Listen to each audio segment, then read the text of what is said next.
Hello, everybody. I am Brother Luke. Welcome to this Wednesday Bible study for the Church of the Eternally Secure, C.E.S. This is Wednesday. It's Bible study night. We are working our way through the book of Revelation, and we're using Steve Gregg's book, The Four Views on Revelation, as a guide. Comparing the various viewpoints on how to understand this book of Revelation. So if you're just joining us for the first time, I hope you go back to the beginning and catch up and watch everything you've missed. But tonight we're in chapter 9.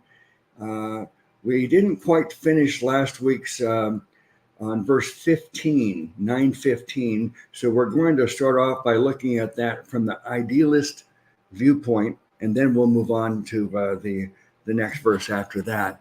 Let me have Sister Renee come on the screen here with me and say hello to everybody.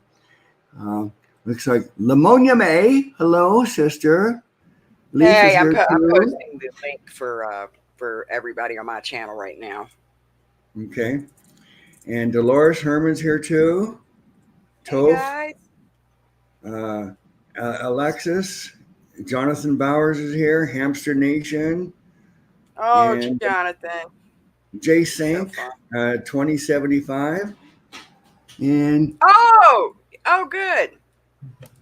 Seen them in a while. Let me put this up. Glenn, Brother Glenn, and Rachel.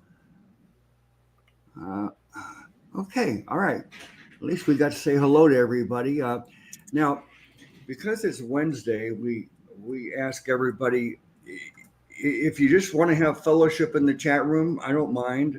But if you want to follow along in the Bible study and interact with us, please make all your comments and questions to Renee and me tonight pertinent to the verses we're talking about, okay? Stay on topic with us, please. All right. Before we get into the discussion, though, there are a few prayer requests I want to bring up here. Yes. Renee, why don't you go ahead and start off with any prayer requests that you would like to tell us? Sister Shelley, she's just going through it all around. Her health issues, they're postponing her heart surgery till they get some more tests on some other things. And she's just, I think she's having, between her health and, just life, what it does to us, that her anxiety is making her heart situations worse. So let's keep Sister Shelley Minnie on mission in prayer. I'm still praying for a creative miracle for her. I don't want her to have the surgery. And I also am lifting up Brother Daniel V. And my dad had his voice box removed, remember, from cancer, and he's got a stoma, a hole in his throat. Well, this boy is a singer for a band that's pretty successful. Even my son knew who they were. And he's just been diagnosed with the same cancer. And he's a singer, and he lives for it. And I'm believing with him. I'm believing for a cure. I believe God can absolutely, can he? Yes, he can heal that. I do believe it. And he wants to hold out and believe God for it. So I must stand with him. And I will. I told him if it came down to it, it's a last resort. Don't lose your life for that. But I understand not wanting to go on, not doing the thing that you love the most. I understand that. So let's have faith and stand with him in faith for that, and stand with Sister Shelley that she be comforted during this time and that her health gets better. Okay.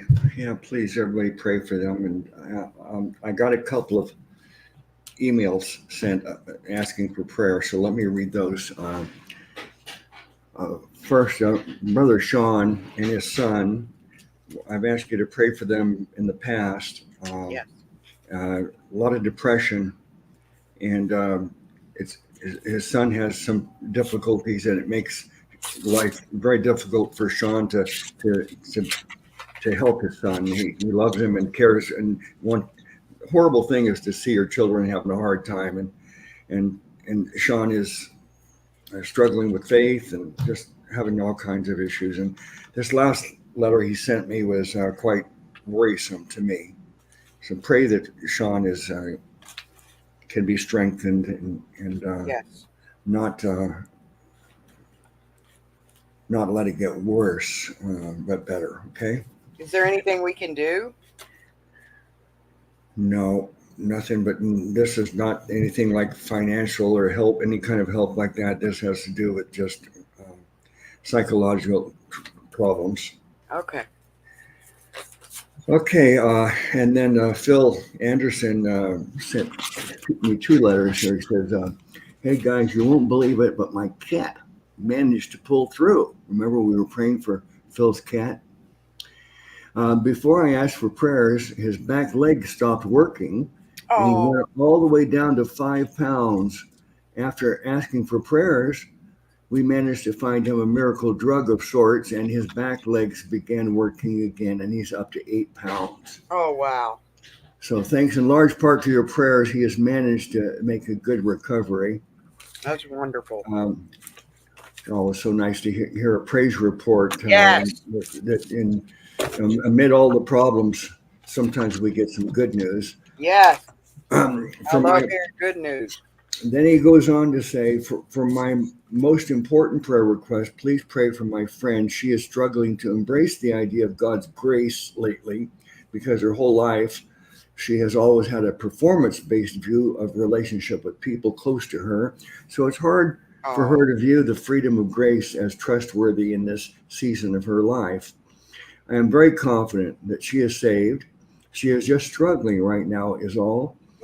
There's some extra details I could add that would clarify why she's struggling with this, but that more so personal information that I don't feel comfortable sharing at this time. So just prayers for Dusty's friend so she will have an easier time learning to embrace God's unconditional love. And another quick prayer request for myself because I will be permanently moving far away from my home and I just want to find a good job. And then I got another message from Dusty today. He says, "Hi guys, Dusty again. I know I already asked for a couple of prayers, but I have another one. I have applied to a museum to make some extra money before my big move. Please pray that I get the job if it's oh, God's wow. will." Oh, wow. Yeah. Absolutely. All right. So uh, I'll give you another praise report. Well, I mentioned my friend Mike. He's one of my oldest best friends. Our friendship goes back to college in 1970, and he and his family have been close to me and my family for all these years.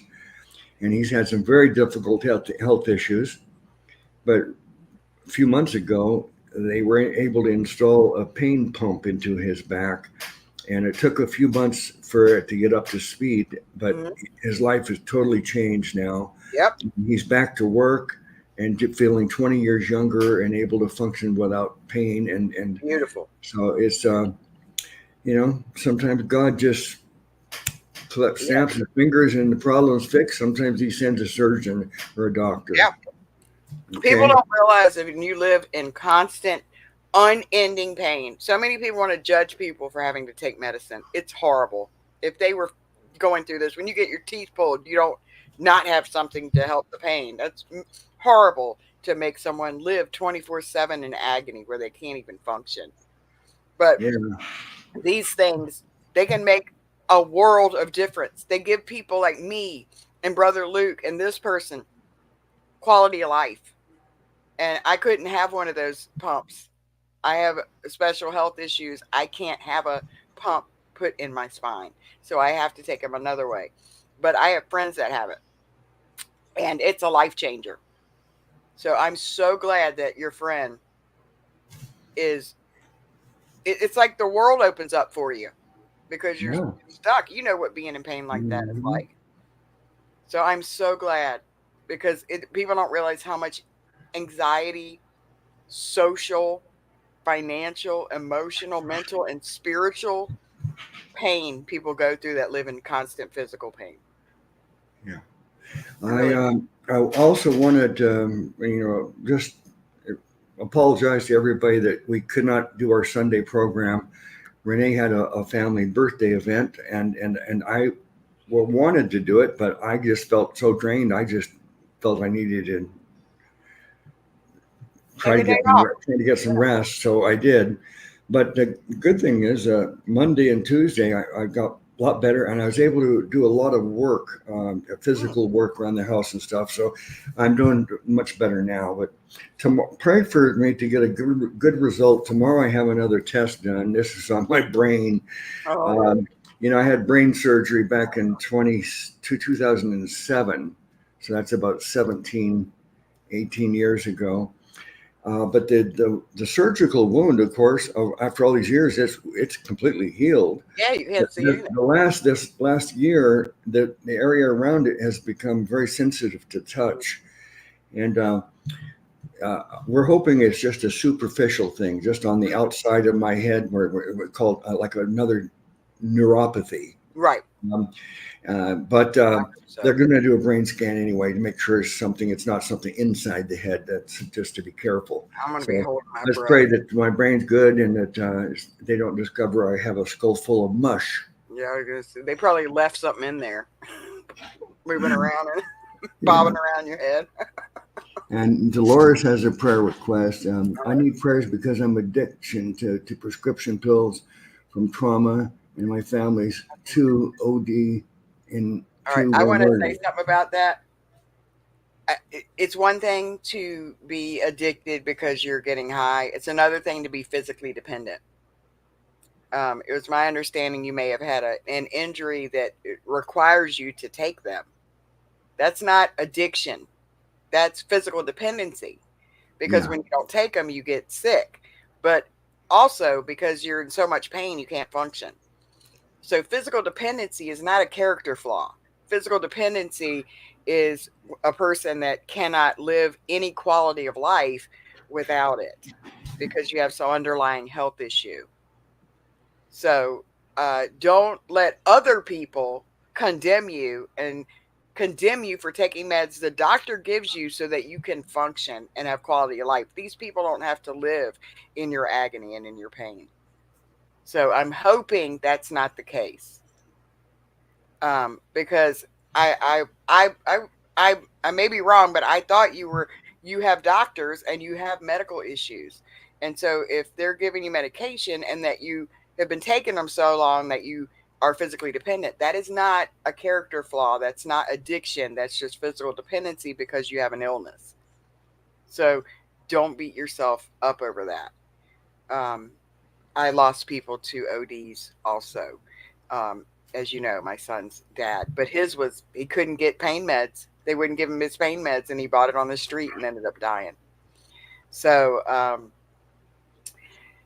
it's horrible that happens, but people that suffer shouldn't be punished for that.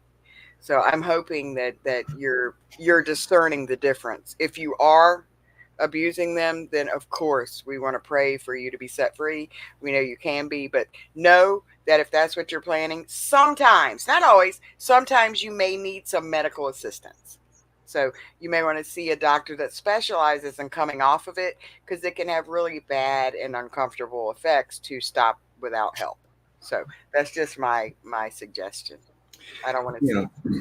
I'm glad you made that distinction for Dolores and everybody else, that there's a big difference between being addicted on a drug because you're getting high and now you're addicted versus someone who does have a chronic pain problem and needs medication for it. That's the case for me. I've been on pain medication for years. I never take all my meds. I quit taking it a few years ago, and then after I got off of it, that's when I understood how much I needed it. That's what I'm saying. Once I got off of it, my life was really bad. Can't move. I was so crippled up I couldn't hardly move at all. I felt like I was 95 years old instead of 65. So there is a use for these things as long as there's not being abuse of them. Okay. Jay says, Luke, hopefully the last brain surgeon didn't leave his wedding ring in there. Yeah, that's what I was thinking, Jay. You know, Jay. Left something in his noggin during the surgery. You know, Jay. You just reminded me of something my wife used to tell me all the time. Hmm. She said that when I was going in for my brain surgery, she spoke to the surgeon privately and asked him to fix my brain so that I would become a submissive husband. You know, do what she says, do what I'm told. And so I do think that they did something in there that made me start to. Did he say, "I'm not a miracle worker"? All right. I guess we're ready to get into study now. So let's. Renee, did you want to read those verses and then we'll look at the idealist Yeah, let viewpoint me on put it? my cottage cheese up. I'm talking. Okay. Esteban's here. Hey, brother. Nice to see you.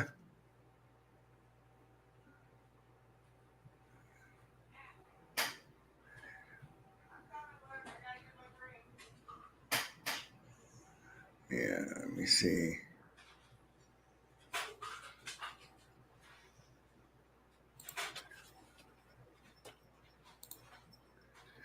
All right. Okay. Sorry, I didn't have time to eat or anything when I got home. Okay, we got Steve Gregg's book here, Revelation, Four Views. And as we're reading through Book of Revelation, we're looking at Steve Gregg's commentary, but it's not one commentary, it's four commentaries side by side. And the four commentaries are the four different viewpoints on how to understand this book of Revelation. Yep. The preterist, the futurist, the idealist, and the historicist. We stopped looking at the historicist viewpoint, though, a few weeks ago because it's pretty much outdated as far as hardly anybody holds that viewpoint anymore. So we're zeroing in on the futurist, which is the viewpoint most of you listening now hold to. The preterist, particularly what we call the partial preterist. The full preterist viewpoint has some serious problems. So we want to make sure everybody's we're not asking to even consider a full preterist viewpoint. The full preterist means that Jesus is not going to return. There's not going to be a new heavens and new earth and eternity and judgment. Things are going to go on the way they are right now in the world forever. They over spiritualize everything. People continuing to be born, sin continuing to be in the world, death persisting forever. So that viewpoint is seriously problematic. Yeah. So, but the partial preterist viewpoint, I've embraced it, and that is the idea that a lot of things we see in the Book of Revelation are. Let me just. How do I not answer this? It's hard to answer. Not answer. Yeah. Okay. My friend calls me all the time, over and over again. Every time we have a Bible study, I keep telling him. I keep schedule, but it doesn't seem to register. Okay. All right. So right now we looked at verses last week, verses 13 through 15. Mm-hmm. And we looked at the preterist and the futurist interpretation, but we didn't get to the idealist. So once you read the verses, Renee, and then I'll read the idealist interpretation. Sounds good to me.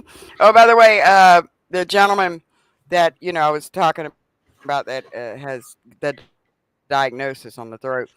He said that his friend sent him something from Steve Gregg on salvation, and it messed him up. And I was like, well, Brother Luke warned that he was on salvation, not the greatest guy, but he's great on eschatology. Yeah. He said it left him like devastated. So I'm glad you made the warning, when we're starting to see. Yeah, and there's a lot of theologians that they dedicate themselves to a particular niche of theology. Mm-hmm. And they became like the world's authority on it. They really know that subject matter really well, but they may be seriously wrong in some other areas, just like Renee and I. Maybe we're seriously wrong in some of our theology. Sure. But what we got to get right is who is Jesus and how do I get saved? And as long as you get that right, and that's really what's really essential. But that doesn't mean that because Steve Gregg is wrong on salvation, Yeah. that we can't learn from him on some other Right. subjects. Right. Absolutely. But I'm just saying I'm glad you made that warning though. Let's see. It's 15. And the 4 angels were loosed, which were prepared for an hour and a day and a month and a year, for to slay the third part of men. Okay. All right. Well, we're supposed to read 13 through 15. Oh, 13. Okay, I got it right here. We'll read it. I forgot you're doing the whole we missed idealist. All right. And the 6th angel sounded, and I heard a voice from the 4 horns of the golden altar which is before God, saying to the 6th angel which had the trumpet, loose the 4 angels which are bound in the great river Euphrates. And the 4 angels were loosed, which were prepared for an hour and a day and a month and a year, for to slay the third part of men. Okay. Yeah, remember that. All right. So, as I said, the preterist and the futurist viewpoint we discussed last week. You can go back to last Wednesday's program to get that. But right now, we want to see what the idealists say about those verses. In Revelation 7:1, we read of 4 angels who were restraining the destructive powers of God's judgments. Here, we find 4 angels also associated with judgment events. The difference is that whereas the earlier 4 angels held judgment back, these angels seem themselves to be held back, and when released, become the agents that carry out the judgment events. The judgment revealed in this trumpet vision involves the river Euphrates. This was the traditional eastern boundary of the promised land and also of the Roman Empire. It served as a barrier to invaders from the east and therefore symbolizes, quote, restraint upon the forces of evil, unquote, from Maury. The river Euphrates also is mentioned in connection with the 6th bowl judgment, confirming the idealist suggestion of parallelism in the cycles of judgments. According to A.Y. Collins, the 6th trumpet and the 6th bowl refer to the same event from different points of view. The timing of this judgment is precisely ordained to occur at an hour and day and month and year prescribed by God. This is another affirmation of the sovereignty of God, which continues to pervade the book as a major theme. The voice that releases these demonic forces comes from the horns of the golden altar. Earlier, this altar was associated with the prayers of the saints, so it may be the voice of the saints in prayer that bring this judgment on the earth. It may be that we are to understand the saints to be praying specifically for such disasters to befall the wicked, seemingly exhibiting a thirst for vengeance difficult to harmonize with Christ's command to love, bless, to do good to, and pray for their persecutors in Matthew 5:44 and Luke chapter 6. On the other hand, such occurrences may be entirely at God's prerogative in answer to the general prayers of all saints. Your kingdom come, your will be done on earth. The prayer that God's kingdom should triumph on earth can only mean the displacement of judgment upon those who continue to resist him. Because it is the character of these trumpet judgments to warn rather than finally to destroy, we read that only a third of mankind were killed by the agents of destruction about to be described. What do you think of that one, Renee? Well, I mean, they're, I don't know. I think that when they don't, well, I can't really say anything wrong with it. I just wish they would kind of say, yeah, this is absolutely accurate to what's happened, but it may also be a repeat, a cyclical thing. They do that sometimes, but then sometimes they don't. So I wonder what I'm thinking about for idealism. I wonder, since they're saying this clearly fits with such and such that happened, right? They have to kind of take that position all the way around. I mean, they agree that some of this happened because I've seen them line it up with events in 66 through 70. You get what I'm saying? Yeah. If I was to not have this book, but just read that last commentary titled Idealist, Right. and instead the word preterist was put there, I would be thinking that's a preterist viewpoint. Yeah. I think if in my mind I'm thinking of 66 to 70 AD, I didn't Yeah. see anything in there that conflicted with applying those ideas to the Great Tribulation being the Jerusalem War. Exactly. That's my Yeah. point, because sometimes they're quick to say, hey, this clearly fits for that time. And then other times they're like, well, but it could just mean a general thing, like, you know? So Mhm. I kind of, I like that they're open-minded, that it may be something, it did happen, but it might happen again also in a repeat, because I'm keeping that mindset, because I just don't know. But I wish they'd just put their foot down and say, well, we know this went with this, but we also think it might happen, because they're back and forth on that. That's the only problem I'd say with it. Yeah, I think the part talking about the prayers of the saints, referring back to where was it? Because the Catholics mess that up. In They make the saints dead in saints. Revelation 7, verse 1, when we were there, we're talking about how the martyrs are all praying, "How long, Lord, before we get Right. vengeance for being martyrs?" Right. And I do think that this relates to that. And Yes. And the Catholics actually use that as why they pray to dead saints. yeah, They don't realize the saints are here, alive right now. They're not not just the dead ones. mm-hmm. Yeah. All right. Well, let's we spent enough time on those verses if we consider what we said last week. Yeah. So let's go on now to verse 16 through 19. All right. Let me see. If I read those, you can read the preterist viewpoint, Renee. All right. You Okay. got it. So let me pull it up in the KJV here real quick here. Okay. So we're on Revelation 9. Revelation 9. Okay.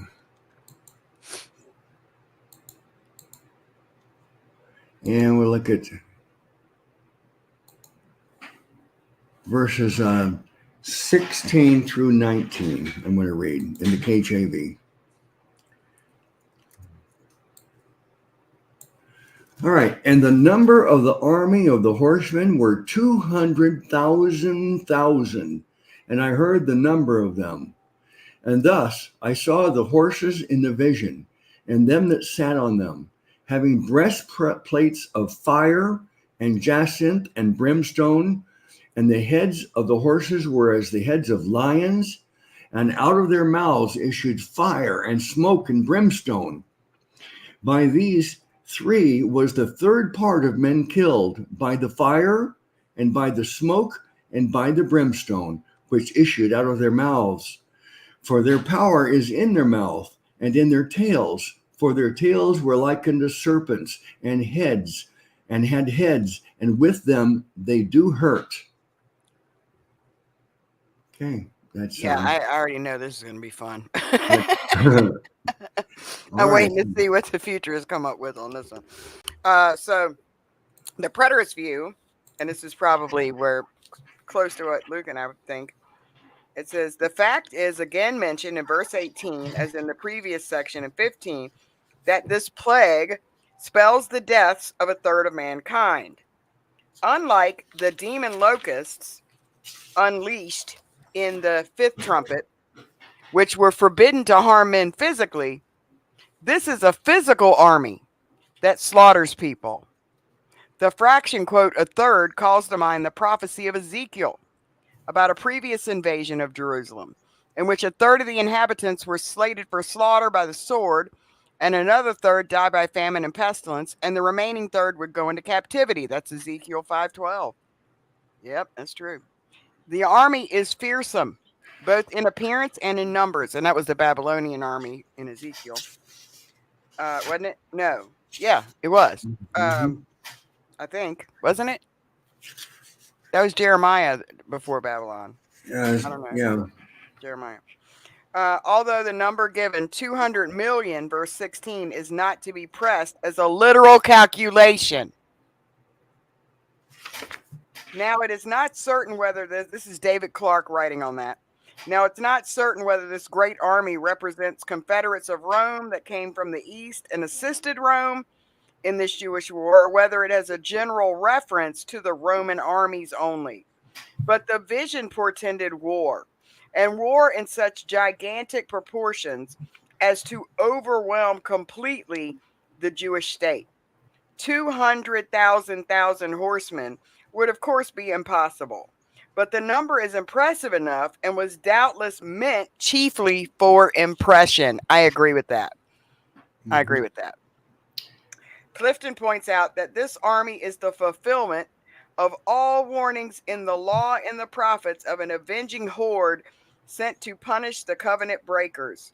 Yeah, I remember it said this law is a witness against you. In Deuteronomy 28, Moses, hold on one second. That's what came up in my mind too. Warned Israel that violating their covenant relationship with God would bring curses upon them. Many of the specific details correspond to those in Revelation. If you go back to the Torah, you'll see this is exactly what God said would happen to them. The final curse given in verses 49 and 68 through 68 would be an overwhelming and devastating invasion of foreign armies who would drive them out of their land and leave them dispersed among all nations. Though the description of the invaders in Deuteronomy 28 is not a verbatim duplicate of the characteristics of the second woe, the effect is the same.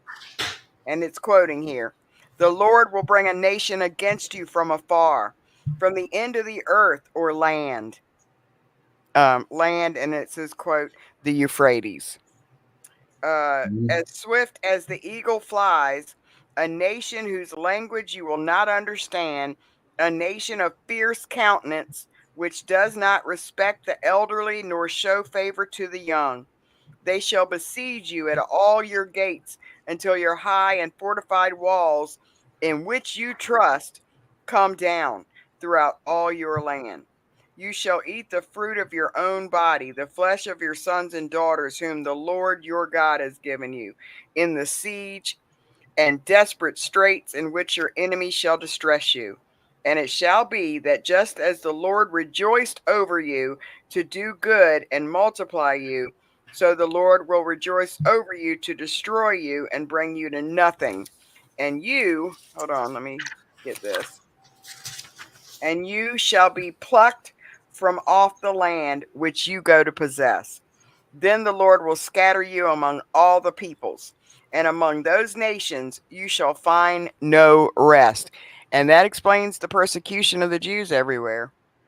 The timing of this invasion may be placed at the very end of the Jewish war, when the Romans actually broke through the wall of Jerusalem and swarmed onto the city, or it may refer to the initial invasion of the Romans in AD 66. The former view is amenable to those like Stewart, Adams, and Clark, who see this trumpet as essentially the end of the section dealing with Israel, and who see everything after chapter 11 as dealing with the judgment upon Rome. David Chilton, who sees the entire book of Revelation as a prophecy of Jerusalem's destruction, takes the latter view. This trumpet does not depict the end of the war, since that will be seen in the seventh bowl judgments of chapter 16. As it's actually worked out in history, the Jewish rebellion in reaction to the locust plague of Gessius Florus during the summer of 66 provoked C.E.S. invasion of Palestine in the fall. Do you see how they're writing matter-of-factly that this was exactly what it was? Mm-hmm. I'm quoting from, Yeah. I just want to let people know this is quoting from a book verbatim that is from David Chilton. And he said the Jewish rebellion is a reaction to the, quote, locust plague of Gessius Florus during the summer of 66. Provoked C.E.S. invasion of Palestine in the fall with large numbers of mounted troops from that region near the Euphrates. Although the main point of St. John's reference is the symbolic significance of the river in biblical history and prophecy. Remember, we were talking about laying the judgment of Babylon on top of Jerusalem, like a picture of it, just like they do with the plagues of Egypt. Mm-hmm. After ravaging the countryside, his forces arrived at the gates of Jerusalem in the month of Tishri, the month that begins with the Day of Trumpets. The army surrounded the city. This siege did not turn out to be the final one, however, for the Jews repelled the invaders initially, and the war continued until the final siege by Titus in AD 70. The final siege is depicted by the 7 bowls later on. Yeah.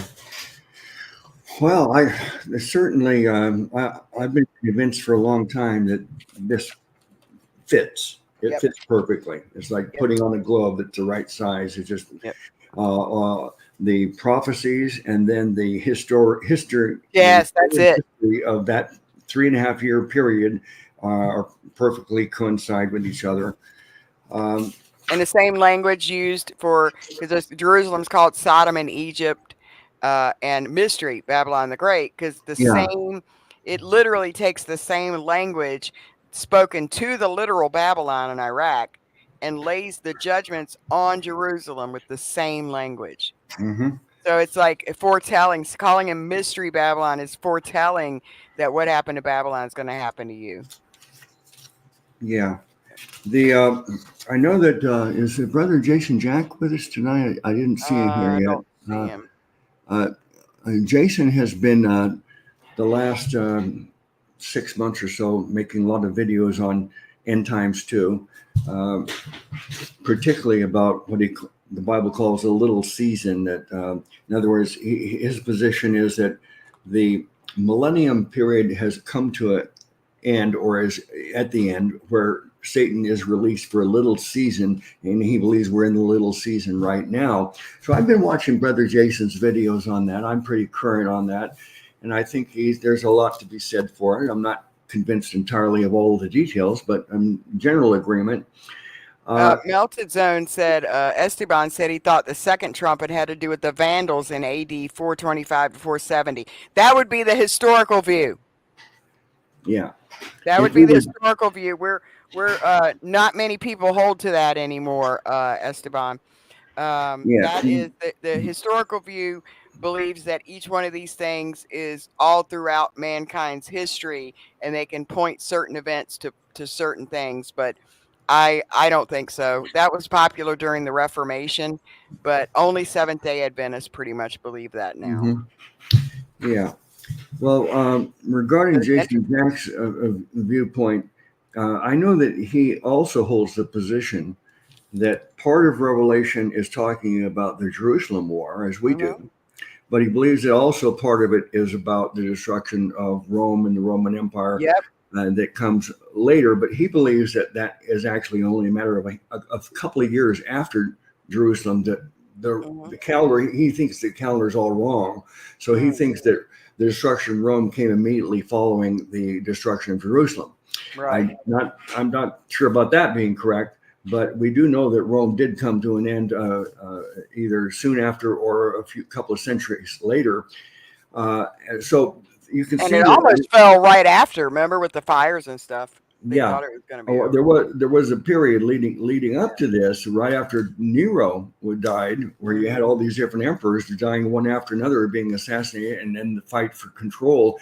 That's certainly well documented, but in true certain history.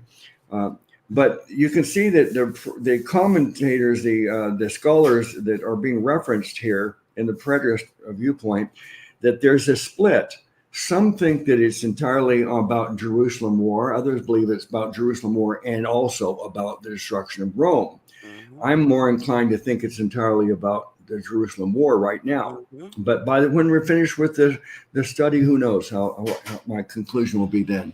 Yeah, it's interesting. There's different views even on that. Mm-hmm. Yeah, I think it's amazing. Yeah, let's see if there's anything in And the. I don't know if Jason's going to be on tomorrow. I haven't heard from him, but he's supposed to be Oh, on. you're doing your program with him tomorrow? No, I don't know because he's doing some stuff in another state. So I Oh, don't know when. He hasn't given me the exact date yet. So I'm holding off. I haven't invited anybody except close friends like you and maybe Dave, or because I don't want to set a schedule. I want to be available when he's able to do it. yeah. So I don't know if he's doing it tomorrow or not, but I can't wait to hear what he has to say on it. Okay. All right. Anything more about the partial preterist viewpoint that we just read before I go into the futurist, Renee? Nope. I'm just interested in hearing what they got to say. Okay. So we've just gone over the viewpoint that these verses apply to what was happening in that Jerusalem war from 66 to 70 AD. Now we're going to look at the futurist viewpoint that thinks that these things are still yet to be fulfilled, and that it could be happening, in the next couple of years or in the near future, or maybe who knows how long. But it's the distant future from the writing of the letter. Whereas the preterist viewpoint is that the writing of the letter, the book of Revelation, is the book was written and telling us what things were just about to happen. So we think the book of Revelation was written probably about 65 AD instead of. Damn, he sure is persistent. I'm going to decline.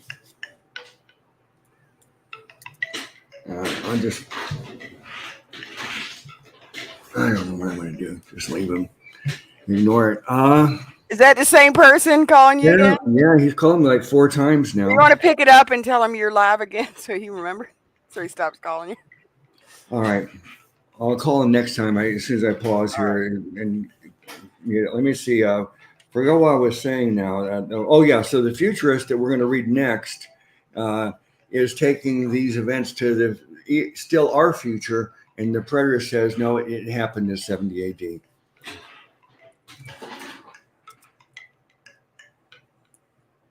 All right.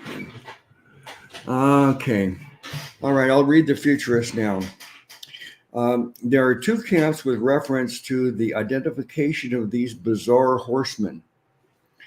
One, that they are demonic spirits, or 2, that they are literal armies described in figurative terms, probably from the Orient. There are, of course, those also who are undecided. Ryrie writes, this army might be composed of human beings, and it might equally well be an army of demons. Tenney agrees. Among those who lean toward identifying them as spirits are Ryrie, C.E.S, and Leon Morris.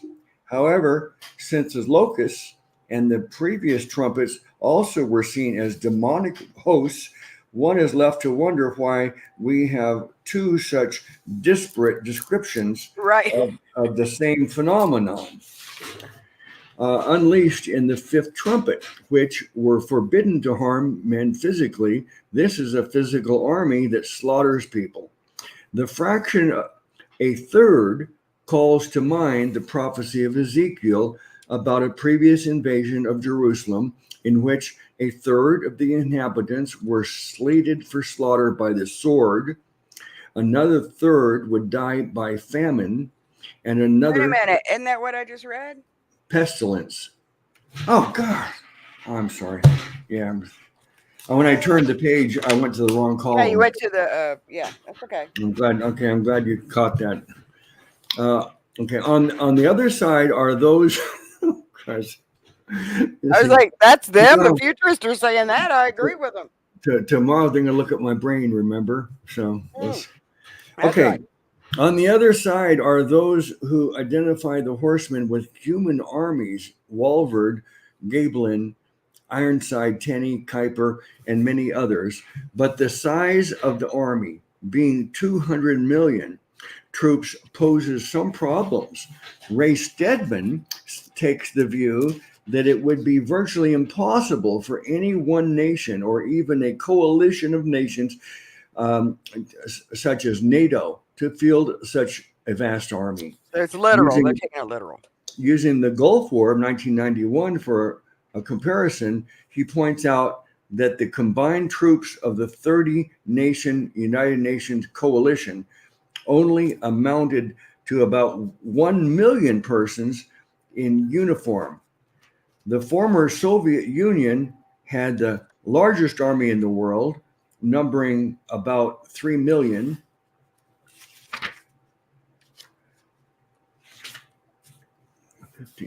3 million. I'm sorry. They're taking that 200 followed million. by China with 2.3 million and India with 1.1 million. Stedman concludes that all the armies in the world must be involved in a battle that employs 200 million troops. Walford, Lindsay, and others believe that the hordes are forces of Asia, possibly with China dominant. If this theory be adapted, it becomes possible to take the otherwise incredible number, 200 million, literally. Walford favors so taking it. Quote, considering the millions of people in the Orient, the literal interpretation is not impossible, especially in view of the population explosion. Lindsay cites an Associated Press article that claimed that as early as 1961, China was capable of mobilizing a militia of 200 million troops. Lindsay contemplates if the armed militia of China was estimated at 200 million in 1961, what do you suppose it is now? Such an army would certainly represent the largest multitude of men ever to be under arms in any historic conflict. So poor China's been chosen as the bad guy. They didn't, because Yeah. you got the numbers. I guess. Mount sees no need for such literalism, suggesting that attempts to reduce the expression to arithmetic miss the point. A double myriad of myriads is an indefinite number of incalculable immensity. Yep. More than one writer has found in the imagery indications of modern weaponry. Stedman writes, it seems clear that what John envisions for us is the machinery of modern or future military destruction translated into the military terminology of his own day.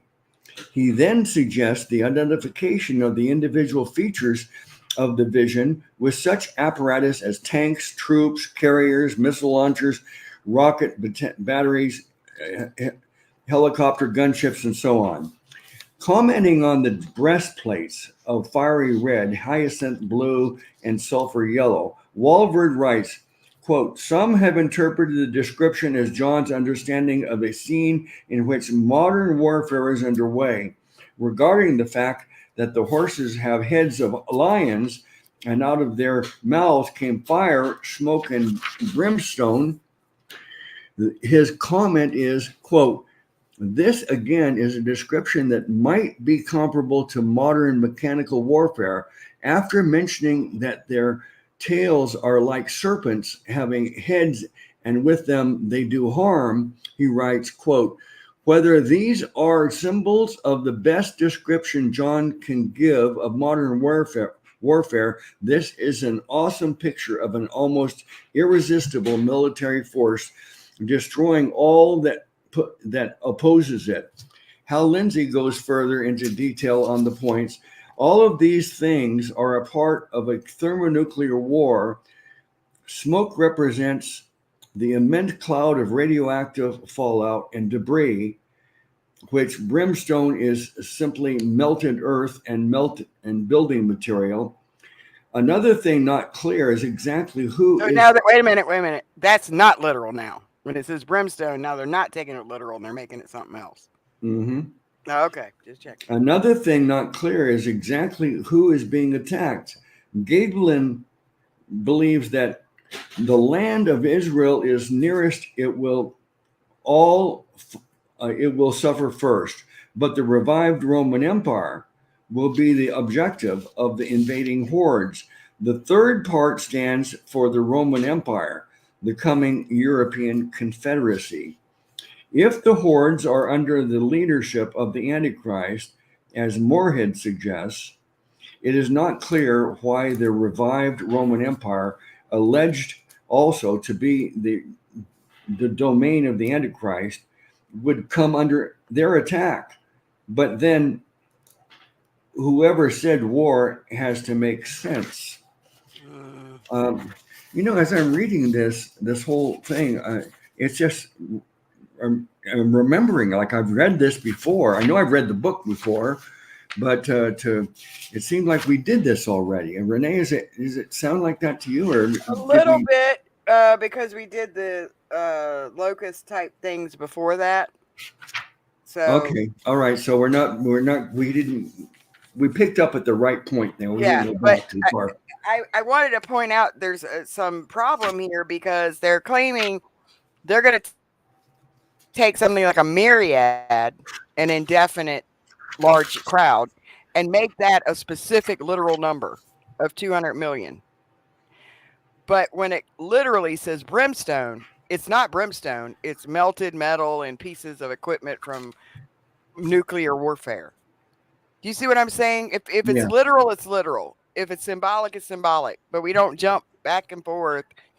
You know what I'm saying? It's like yeah, yeah, we gotta don't we have to be consistent there with the yeah, that's an issue I see with it because if it says brimstone, I see it referencing brimstone, like with yeah, Sodom and Gomorrah.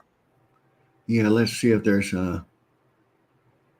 Nate says these views were taught in the '90s in Pentecostal Yep, churches. you got that right.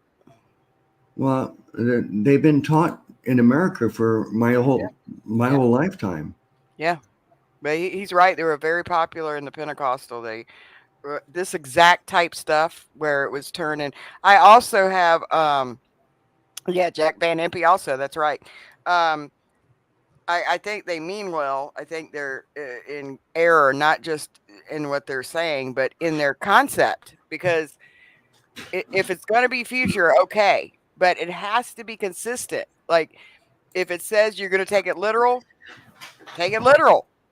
But to take something that's clear and then make it fit into something that's vague, like when it says brimstone, but now it's not really brimstone, it's nuclear fallout and melted metal from war machines. It's literal or it's not. I believe that it's fair to say it tells us this signifies something, which means it's symbolic. And we over and over again see these things are symbolic. He's seeing a spiritual vision of physical things. And so I even had one person, where did Luke go? Say that these creatures, this is why I wanted Luke to see it. I don't know if he stepped out, but uh, that this was a manticore, that there was a Greek, like chimera type cryptid that had a lion's mane and a face like a person and a tail of a scorpion. And so they were saying it's literal manticores coming from. I could live with that if somebody's consistent, right? I go, hey, who knows? You could be right. But to say this is literal when we have a non-literal term like myriad, but you're going to make it a literal number. But then when you have a literal item, it's no longer literal. It's a symbolic of something else that you needed to fit. So that's the problem I have with it. But Brother Luke, I was saying manticore. Somebody was saying that the Greek cryptid manticore matches this because they have a lion's mane and a face like a person and they have a tail like a stinging scorpion. Mm-hmm. So, and which would be fine. I mean, I think it's far fetched, but at least it would, if it was consistent, it would it would make more sense. But the word signify makes it clear that this is symbolizing something, not Yeah. literal See, like that. we not only got the futurist dispensational futurist viewpoint from the pulpits over our lifetimes. If we've been going to church, anytime they're talking about end times, that's what we've been taught in the American churches for the most part. But we've also had the Hal Lindsey movie, the late great Planet Yep. Earth, his best-selling book, and then the Left Behind series of Mm-hmm. 12 or 13 books and novels about end times that take the same They kind of think thing that's about the gospel fact. rapture, the tribulation, the Antichrist, all that, all that. So that's what we've been kind of indoctrinated with through the pastors, the seminaries, all that. But the thing is, most of us in America in this time we're living in, most of us we were unaware that that viewpoint is new. Throughout all of church history, all around the world, that viewpoint is foreign. No, most people never heard of that until the 19th century, and even around the world today, most people do not hold to that. They hold to either the idealist or the partial preterist viewpoint. The idealist is has always been a popular viewpoint. Mm-hmm. Okay, so let's look at the idealist next. Renee, you want to read that one? Yep. All right. I got to go back to the. Ooh, this long. Okay. Okay. Some believe, Hobbes and Haley among them, that the fifth and sixth trumpets are related in that former describes the internal corruption of a wicked culture, whereas the latter tells of external forces that bring down such a decayed society. Hobbes writes, as the locust symbolized internal decay, so this host symbolized external opposition or foreign invasion. They were the Parthian cavalry from the land of the Euphrates. Interesting. I would agree with that. Recall that Rome never did conquer these people. A dreadful belief uh, existed within the empire that an invasion by the Parthians would someday destroy the Roman Empire. So, this vision is based upon actual historical conditions. Hold on one second. It is not necessary to limit the application of this trumpet to invasions against Rome, however. According to the more common view, the vision depicts often recurring phenomena. Many expositors, such as Plummer, are of the opinion that the afflictions portrayed here are spiritual in nature. The spiritual evils which afflict the ungodly in this life. The number of such afflictions is indeed great enough to be described as two myriads of myriads. They destroy, yeah, myriad. It's not a literal number. That's why I'm like, you can't just pick like the big nation and say it'll be these guys that are going to be the bad guys. They destroy in part, but not the greater part, the third part of men. Such punishment is a foretaste of hell, as seems to be foreshadowed in the fire and smoke and brimstone in verses 17 and 18. Carpenter writes that the aim of the plague is to exhibit the death working power of false thoughts. Oh, that's a stretch.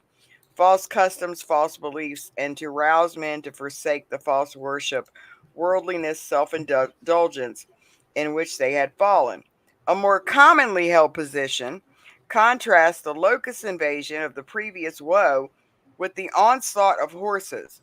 The former unleashed spiritual armies of demons against the wicked, the latter brought physical, human armies as a punishment and warning upon rebellious mankind. The horse is an established symbol. So it takes it as global, not for the land. It takes it as global in the idealist view. The horse is an established symbol of warfare in the Bible. So you've got part of the idealist thinking that it did go in 66 to 70. And then other idealist view here is saying mankind is in global. So, Well, there's basically you can marry those two ideas because it happened and then again it happens right. and Okay. again it happens and again it happens. It's a recurring cycle of the same Yeah. kind of I struggle. wish yeah, that's what I was saying. I wish they'd kind of, I don't know. All right. But I really don't have a problem with that. It's just, it's it's almost I guess I could put it together. Proverbs 21:31, Isaiah 31, Zechariah 9:10. Hendrickson points out that these are not ordinary horses. They clearly symbolize war engines and war tools of every description. Certainly, war is one of those recurring phenomena in history which scripture indicates God uses to punish civilizations and warn all men of the universality of death and the need to repent. The number 200 million is not to be understood literally any more than are the other features of the vision. Summers has calculated that an actual army of this many men would form a column 1 mile wide and 85 miles long. The horse's tails, like if you're coming against it, it doesn't even make sense. The horse's tails, like serpents, are thought to represent the aftermath of war. That's interesting. Haley writes, seldom is the serpent's poison of war's aftermath completely eradicated. It continues to bear its evil influence. Rather than representing a single conflict at the end of the age, this battle with its 200 million horsemen can apply to all wars at all times throughout this dispensation. Wilcock extends the application further to include every kind of life extinguishing event that befalls wicked men. And it's quoting here, the death dealing horsemen of Trumpet 6 are not tanks and planes, or not only tanks and planes, they are also cancers and where we're going there, and road accidents and malnutrition and terrorist bombs and peaceful demises in nursing homes. Hendrickson contends the general meaning of these trumpets is clear throughout the entire period, extending from first to the second coming. Our exalted Lord Jesus Christ will again and again punish the persecutors of the church by inflicting upon them disasters in every sphere of life. Concerning the fulfillment of these trumpets, Albertus Pieters writes, I do not take much interest in locating them here or there in history, for it seems to me I know them. Have we not twice in 1914 to 18 and again in 39 to 45 seen the bottomless pit opened and the heavens darkened by swarms of evil things that issued from it? Has not the thunder of 200 million hellish horsemen shaking the earth in our own day? I'd agree with that. Yeah. Yeah. That's why, to me, the easiest interpretation. That's probably why it's been a popular way of viewing it by much of the church throughout history. Sure. Is because, first of all, they understood it should be understood symbolically. Sure. And so, if you look at it symbolically, and then and you don't try to be like put it under the microscope and try to Right. attach a date and a name and a person and Right. an event or a particular battle and to everything in it, like the historicists would do. But instead, you look at it as this is just one evil thing happening after another, and man having to deal with evil coming again and again and again, and man's attempt to survive in this world. So I don't think that was God's motivation in writing it, though. No. See, we got to be thankful for, I really think, two things. One, Revelation 1:1. That first verse makes it clearer that it's imminent and that it's symbolic. And it's at hand. It's imminent. Imminent. So the first verse should just get rid of the historicists, the futurists, the idealists. Those views should not even be considered if you believe verse 1, that these things are just about to happen. And these are all symbols. Don't take this literally. This is symbolic, apocryphal language I'm using here. It represents certain things. Yeah, and they it's just still about to use it happen. for the hell, though. Being thrown in torment, they still take it, no matter how much you show them that. Yeah. So we did through 16 through 19. Let me see if there's anything in the chat room we want to talk about. So it sounds like Esteban may have been familiar with the historicist version. So that's interesting. Let's see. Well, there's a number of reasons the historians. Nathan, he says, read a dictionary, Lindsay. Nope, brimstone is not melted earth. Yeah. He's funny. Yeah. All right. I'm not seeing anything in all caps. I'm assuming everything else you're writing is to each other, not to us. So let's go on now to the next portion. Let me see. Yeah, we have 15 minutes, so we can read part of it at least if you want. Millennium Envoy says Exodus jumps back and forth with literal and symbolic, with hailstones falling, literal, and them being given eagle's wings, symbolic. That's true. Very good point. However, and it said it's that way in Revelation as well, meaty stuff. Maybe I just don't see it as the same. I see that more as hyperbole, like when we use figures of speech just in a sentence, because Revelation specifically says signify. These things we're showing you signify. So it's what this vision being seen signifies something else. So I think that's the little bit of difference. But that's a very good point that there are literal warnings that are followed by figurative language. And that's a good point. But I get your point on that. I think that Revelation to me, though, when I was saying that about the futurist view, if they take it literal, that's fine. That's their view. But then they're taking things that are spelled out, literal things, and then changing them to not be literal.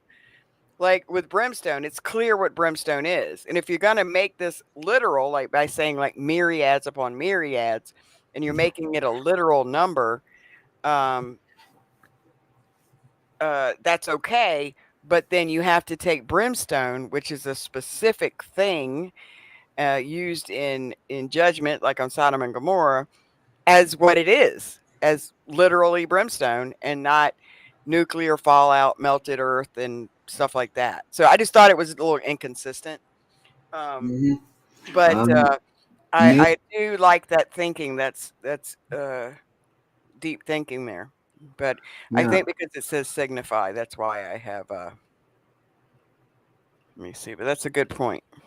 Nate says, I think there's only the second coming left. No temples, no Antichrist, blah, blah, blah. I agree. Abomination of destruction was clearly in the temple by Nero. So only second coming to come. Well, I agree, except that second coming will happen on the last day at the last trump. Yep. That's the last day of the history of this age. And then once the second coming happens, we have the wrath of God poured out on the world, the rapture, resurrection of everybody, and the world's destroyed, and then the judgment, and then eternity. All those things remain, and the new heavens and new earth, and then us living off in eternity on the new earth with the glorified bodies. All those things are left, but that all happens at the second coming on the last day. So I think you're right, but those things are all part of that second coming. Yeah, I'm with you, Nathan. I don't believe a temple has to be rebuilt. I don't believe Jacob is going to have trouble for 7 years or 3 years or whatever they think it is. I think that was clearly talking about Jacob of the past. So, because what that's doing is it's bringing back a time that doesn't exist anymore. God does not divide by flesh, by Jew and Gentile. There's no such thing.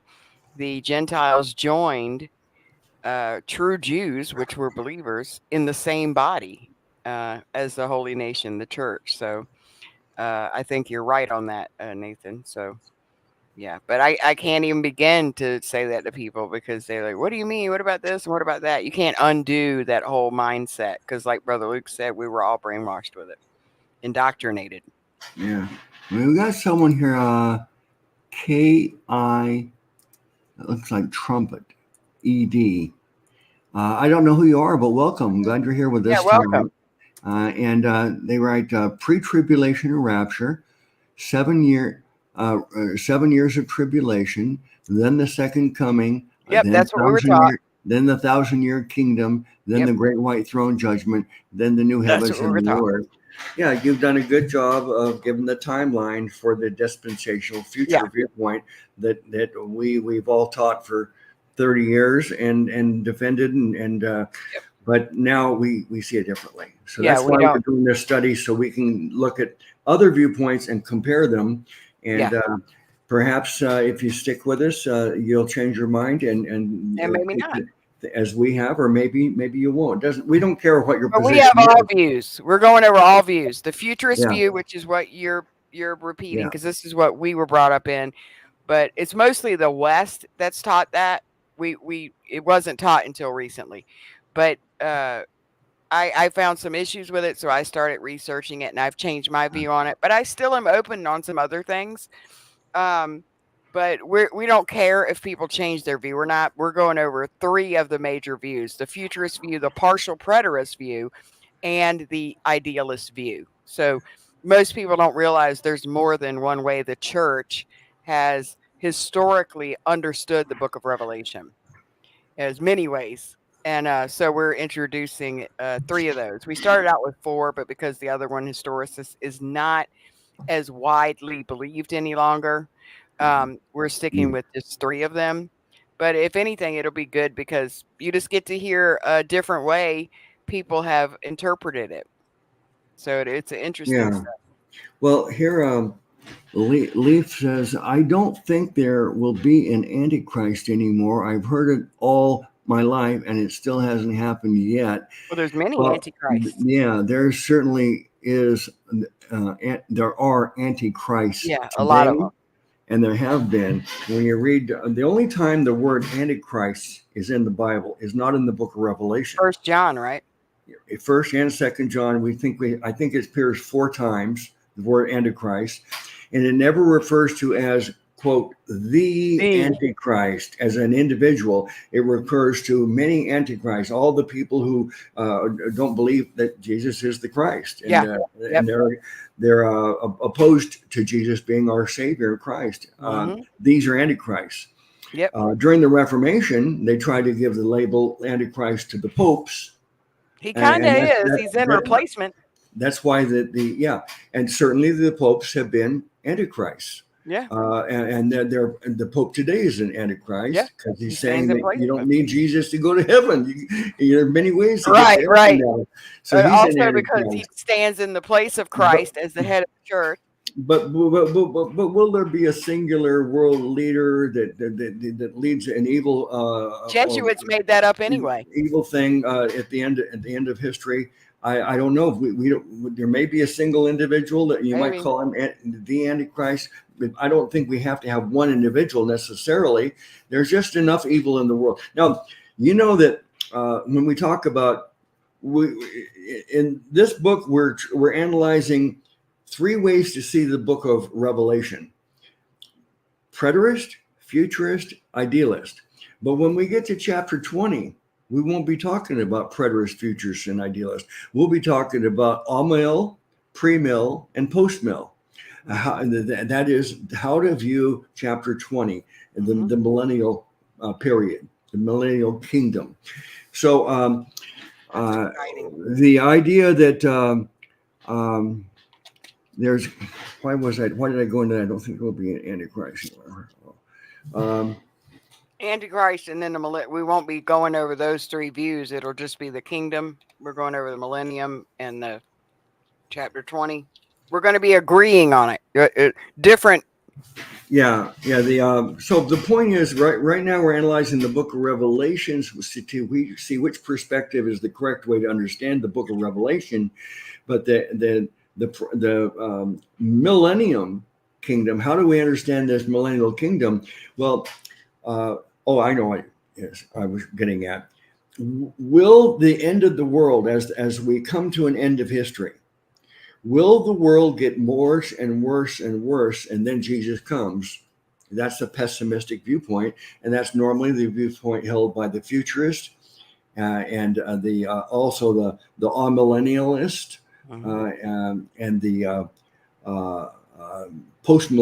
the premillennialists. They all have a pessimistic view, but the postmillennial viewpoint, there's two elements to it. One is that Jesus comes after the millennial kingdom, and that's what the same as the idea. The amil. The amil is also postmill.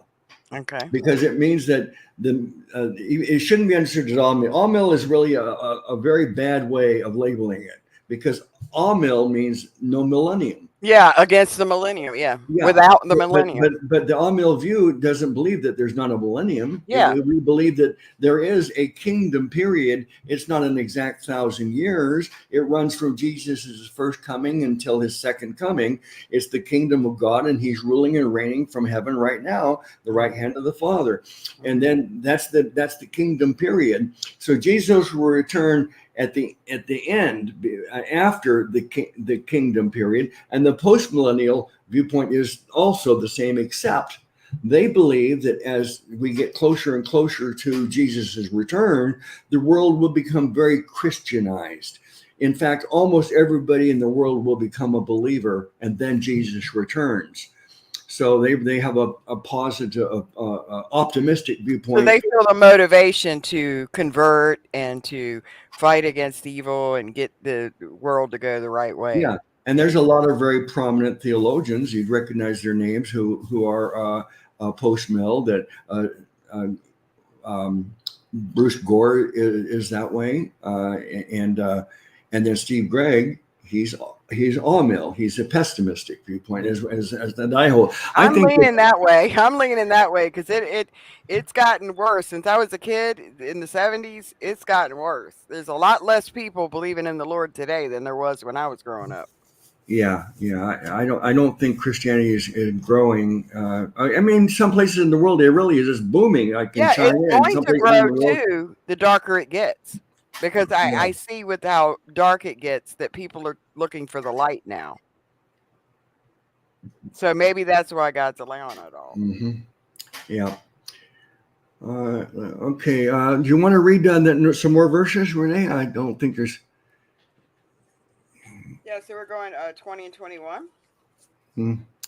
And by the way, it's 11 now. By the way, if you're new here, thank you for coming. If you have questions directed to Luke or I, or any comments you want to make on the study, put them in all caps so that we can see it. All right. It'll pick up our eye if you want to. Rather than any going to the next scriptures, we'll save that for next time.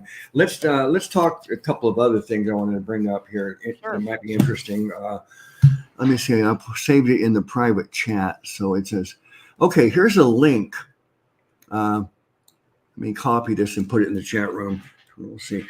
I'm retired, so I have a lot of free time, and I spend not every waking hour, but most of my waking hours, I have the TV running, and I'm watching shows. Sometimes it's entertainment, but most of the time I'm watching YouTube, listening to Bible teachers. So, but I still enjoy watching movies. And one of my favorite genres of movies is sci-fi, particularly time travel. And I found a movie I watched a couple days ago. It's a sci-fi about time travel, and the title is called Black Easter. And here I'm going to put the link. No, I was looking through time travel movies last week because you were talking about some good ones. This one is. I'm going to put this in the chat controls. Here's the comment. Here's the link and the name of the movie. It's on YouTube, so you don't have to have Netflix or anything for this. It's called Black Easter. I should have separated that. Let me try it again. I'm just going to put the link in this time. That's good, Esteban. You're keeping an open mind. So am I. I'm keeping an open mind, but not so open our brains fall out. Okay. I am too. So here's the link for the movie Black Easter. Here's the That interesting sounds thing. good. Renee, have you ever heard the idea of someone has a time machine and they have the ability to go back in time and maybe they can change something and make the world better? Like, what would you do if you could kill a person? Who would you come in? Who comes to your mind that you'd like to go back Hitler. and kill? Hitler. Okay. Yeah. Most people say, "Oh yeah, if I could, I'd kill Hitler when he was just a baby." You know, and then George we Norrie wouldn't have. said he'd go back and save Jesus. I'm like, no, don't do that. Don't do Yeah. Well, that. guess what? This movie is about people going back in time, not to save Jesus, but to kill Jesus. Oh, wow. Yeah. Trying to kill him before the cross. Yeah, but he'd still, if he died that way, he'd still be saving us because Yeah. he came to die. But then that's all I'm going to say about the movie. But it's the only time I've ever heard them take that point of view that going back to kill someone to help the world, and they're what? They're going to kill Jesus? So that's the movie I was. Are they trying to stop a religion? Because religion's the reason for all the war, which is a big lie. It's a lie, by the way. Atheist regimes have slaughtered so many more people, hundreds of millions, and stupid religious wars have been by the thousands. But millions, tens of millions, hundreds of millions were killed under atheist regimes like Mao Zedong, Pol Pot, Lenin, and the other guy, the other communist, Mussolini, and one more, Lenin and Stalin. Stalin. They killed more people than you can imagine. Here's another prayer request. John Lette says, "My brother Cornell always can use prayers from the family in Christ for the lifelong trial he is You got it. in, which only our Savior could bring victory. Jesus bless you." So pray for John's brother Cornell to be helped with whatever the problem is. Okay, everybody, please do that. John is so kind. He leaves such wonderful, thoughtful messages on the morning gospel. And here's the shadow. The shadow. This is. I mentioned Shane. Yes, I mentioned you earlier, Shane. Yes. Pray for Shane and his son. Yes. Shane, maybe I just take the initiative and call you. I know we've spoken before on the phone, but I feel like I need to talk to you. You're sounding much more grave situation than. So either call me or I'm going to end up calling you, brother. Okay. Pray for Shane and his. We certainly are, sir. We certainly are. And High Speed Drifter said that 10,000 students were recently baptized at the University of Arkansas. Now that's some good news. I love hearing it. And I like seeing quite a few people in the, celebrities are turning to God. It's dark. It's dark out there. It really is. Millennium Envoy says, I believe the last thing to have before Christ returns is all of Jerusalem turning to the truth because of Romans 11. I got a different view on what that verse means, but I hold out hope that I believe God is working on so many hearts to turn to him. I really do, Millennium Envoy. I really do. So I'll join you in prayer for the conversion of those in Israel, Jerusalem, and all over the world. I pray a lot for Muslims and for the Jews, for anybody without Christ. So I think that's why God is taking his time coming back. He wants more to be saved. So I hope so. Mm-hmm. Yeah. Okay, so let me see, Renee. This is Nathan. I'm sorry. He was asking a question about the study. Can I answer? Yeah.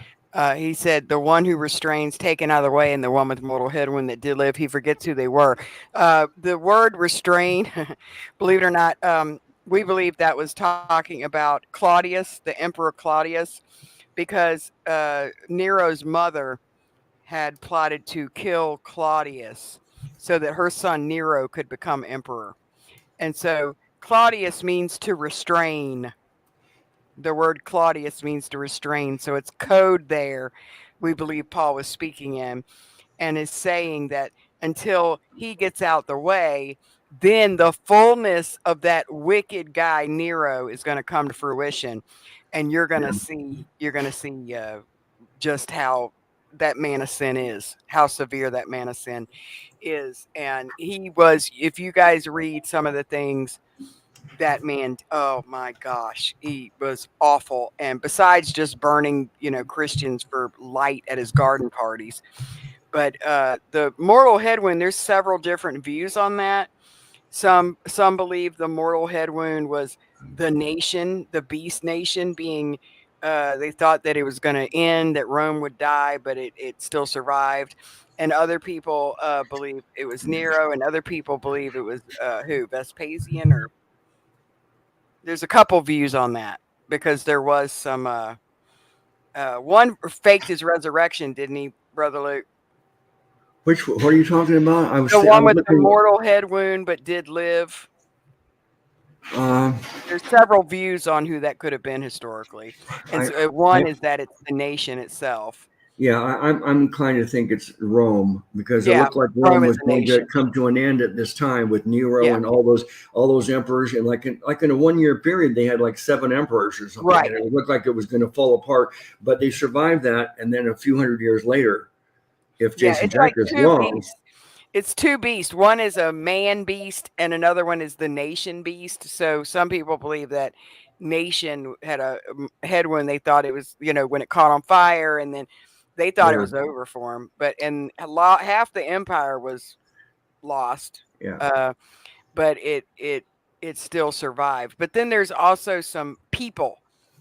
I think Nero and one other one. I don't know if it was Vespasian, but there was one that faked his own resurrection, and another who did lying healings. Was it Vespasian that healed someone? No, Vespasian. There's nothing bad about Vespasian that I've ever read. Not Vespasian. There was one of the two. It starts with a V. Not Vespasian. It was, what's his name? Anyway, one of them did a healing publicly. I read it through Steve Gregg somewhere. But there's a couple of people that did that. There's a couple of different ideas of who that could be. I'll look into it more for you, Nathan. Yeah. But I know that the restrainer was Claudius, because it's the restrain. It means to restrain. Yeah, you did a good job on that restrainer question. And the mother is named Agrippina. Mm-hmm. Agrippina was the mother of Nero, and she wanted her son to become emperor, so she poisoned Claudius. Claudius knew it and did it anyway. He ate it anyway. Didn't care. And then so once Claudius was gone, the restrainer that was holding back Nero from coming to power was taken out of the way. And then when Nero came in, he actually killed his mother, executed his own mother. Yeah, his own mother after that. And then we know that Nero is the one that John was writing about. Mm-hmm. The man has a number. Yeah, and they said that the ones that have 616, it's clearly someone changed it, and it was it's wrong. So it's 666. So it's not 616. Although some manuscripts have it, there's a lot of writing on it to say that was. Esteban says, "What view is that in?" That's the preterist view. Preterist. Melted zone. Yeah. Yeah. But it's just interesting, because Claudius literally means restraining. Yeah. Now, if you go to my Brother Luke channel, look up the playlist I have on end times, and watch all those videos. Take your time. It'll probably take you, there's probably 50 videos. Some of them are an hour or more. Some of them are short. So you probably have about 30 hours or more of study on those videos. But if you do go through that, you'll see that it is weighted towards my conclusion that partial preterism and dispensational futurism is wrong, and partial preterism and amillennialism is correct. But I do have the other viewpoints represented in there, so you can compare. But you'll get a much better understanding by watching those videos. Because each of the videos is on just a small part of this Yeah. whole topic. This topic is huge. Yeah. And one of these videos, like one video might be just talking about, hey, Matthew 24, that Olivet Right. discourse. There's several videos about how should we understand the Olivet discourse. Yeah. And And I don't agree with Demetrius, everything they say. Like when they say, we think this was this, just like the restrainer, there's different views on who that was. There's different views on the head wound and the beast. So, I mean, even within preterism, remember like when we were talking about the guy, it says, whoa, whoa, whoa. And there's views on him. There's views on all kinds of details are differing is what I mean. But okay, they let would me all see. work. Millennium Envoy says, "Does my take make sense, anyone?" Let me see. I haven't read your comments to see what your take is. Would you do you fit in a box? Are you dispensational futurist? Rapture, tribulation, second coming, millennium, or something like that? That's Or do you my think that favorite these things part. have been, we can talk about all these events being historical throughout all the history of the world? Some of these things, like was Hitler, some of it was Napoleon, and that would be the historicist viewpoint. Or do you think Oh there's yeah, I'm leader? not a historicist either. Millennium, we're not historicists either. That's one of the views we were looking at originally. We have 4 that we're looking at, and we dropped that one because not many people believe it anymore. Domitian was an emperor, Nathan, and it's who the people that want to say that Revelation was written with a late date. They believe it was written during the time of Domitian, which was in the 90s, but I don't, because it would make John 120 years old. So I don't think that's right, but that's all right. If it wasn't written, it doesn't have an early date, then we're all wrong. But they say it's a beast and a false prophet. I'm trying to look here. The reason that Rome had a lot of foreshadowing revelation in church because they had to add a word. Yeah, we're not. We don't believe that Rome and the Vatican and all that. We don't believe in the historicist vision millennium. We don't believe that. But yeah, we heard it and we were studying it. So sometimes it might come up. So I think Millennium Envoy was saying they don't hold a historicist. I think they're a futurist, but they don't hold historicist, and we don't either. Nobody here holds the historicist Yeah, view. you could We're be a partial partial preterist. preterist and Yeah. think that it's about Jerusalem war, and later it's about the Rome destruction of Rome. Mhm.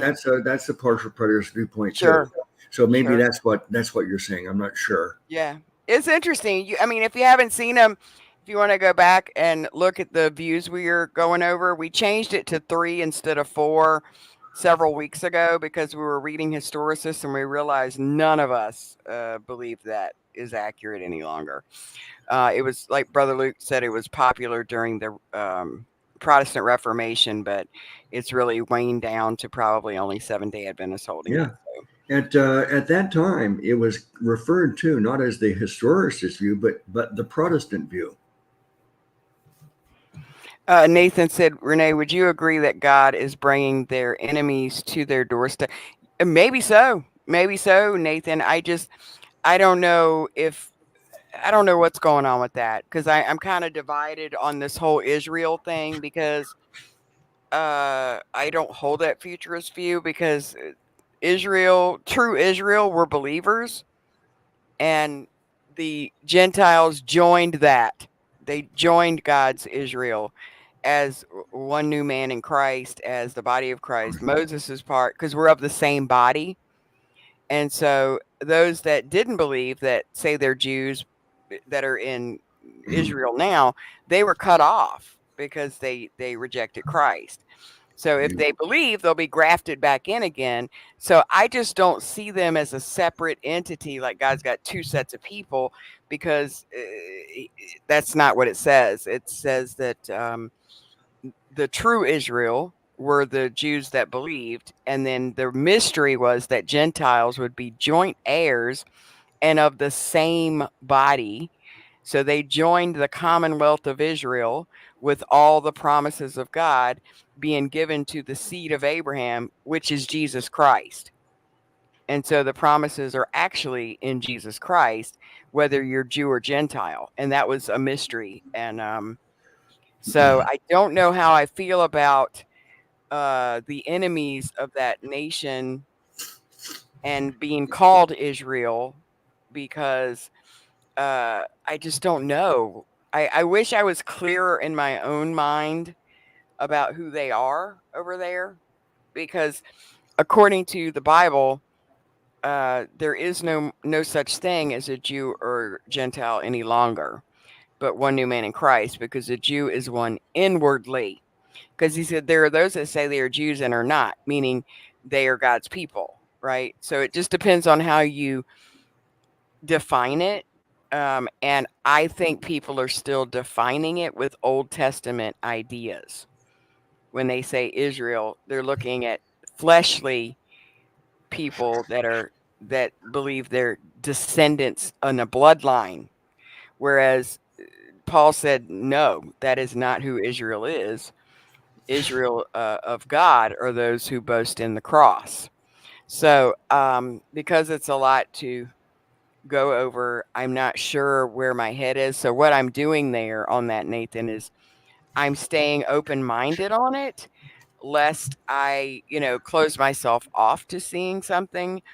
I honestly can't even feel secure in any future prophetic purpose of what's going on over there. I kind of feel like this dispensational futurist view is what encouraged this new creation of this nation over there to begin with, because of their interpretation of it. So I'm not sure. Maybe, I'm just keeping my mind open on it. But bringing enemies to the doorsteps, very possible. Very possible. I wish I was clearer in my own mind on I that. got I a don't I got a comment from one of our members here at CES. know. Mm-hmm. I won't mention the name, but that basically they're taking the position of full preterism. Oh, And full preterism? yeah, and I wrote back to them that the problem with it, and I asked them to watch the videos. There's 6 videos at the end of my playlist talking against full preterism.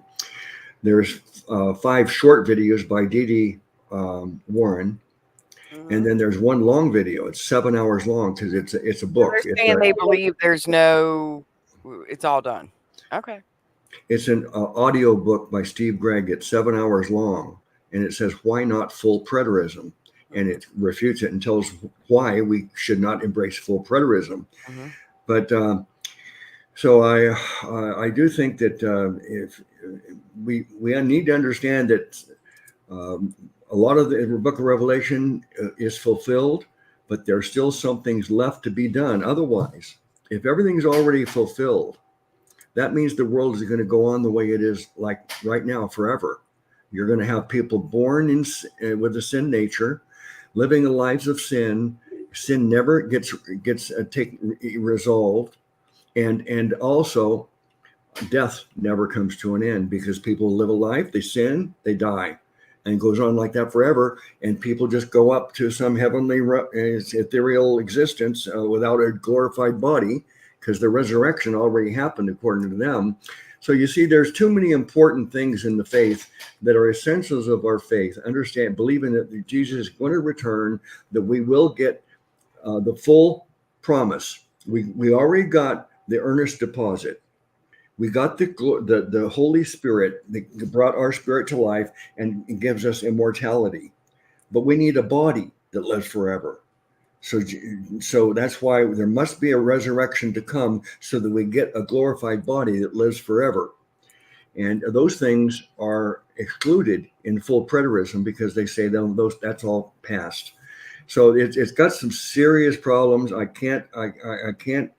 Not only will I not endorse it and accept it as an option, I don't want to accept it as an option. Same thing with universalism. People who think that, well, maybe everybody's going to get saved. I can't accept that as an option, because what we're going to be doing is giving false hope to people, saying that don't worry, if you don't believe in Jesus, when you die, you can believe in him then.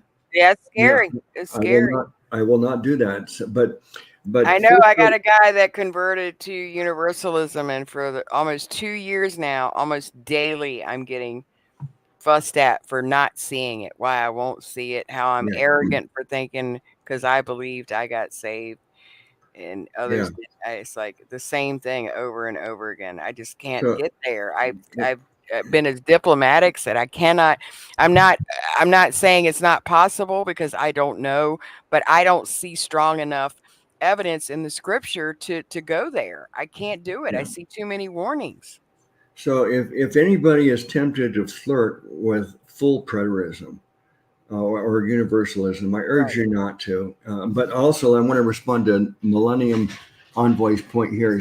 They write, I'm almost entirely futurist in Revelation, but preterist in the synoptic gospel prophecies like Matthew 24.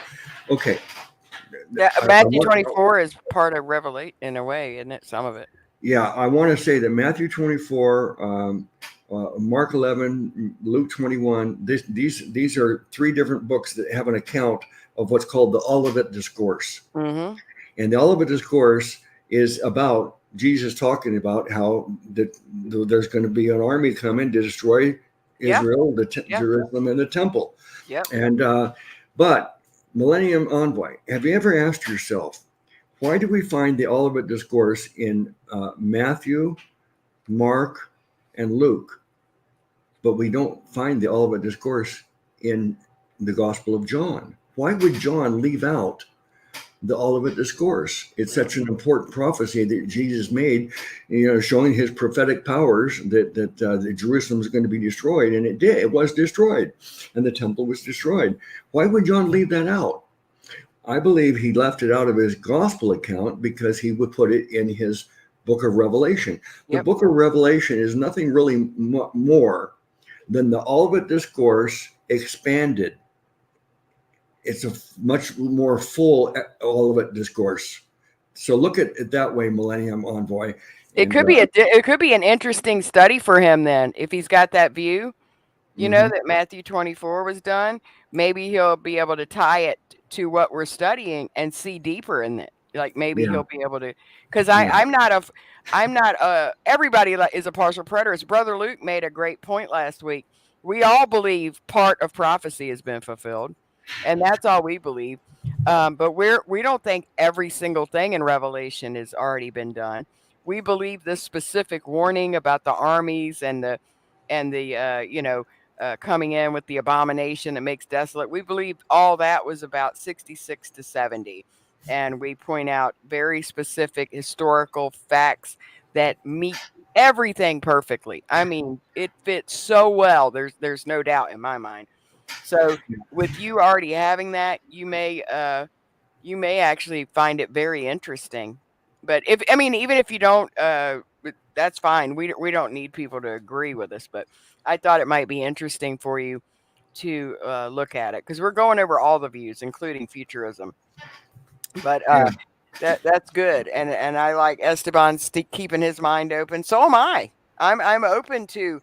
Hey, maybe they will. Maybe it did happen already, and maybe it'll happen again. Maybe it's a dual prophecy. Maybe it's cyclical, right? So I'm open to it. I'm not saying I'm positive this won't ever happen. I'm just leaning that way. I really feel like the point of this letter was to warn the first century church and to prepare them for the coming extreme persecution and to avoid being trapped in the siege. yeah. Okay, Renee, let's give our closing thoughts here. What do you think of the study? Oh, it was good. I was interested in hearing some of the things Esteban was saying, and I didn't realize that there were some still tying things to like 400 AD and stuff, and that is a historicist view. And I didn't know you were studying that, Esteban. That's interesting, and it's good to see some new names here. I hope you guys will join us again to go over the three views verse by verse. And I was I've had a frantic day and very little sleep, so I'm sorry if I wasn't all there mentally. But I always feel better, after studying with you guys. So thank you for putting up with me, Luke.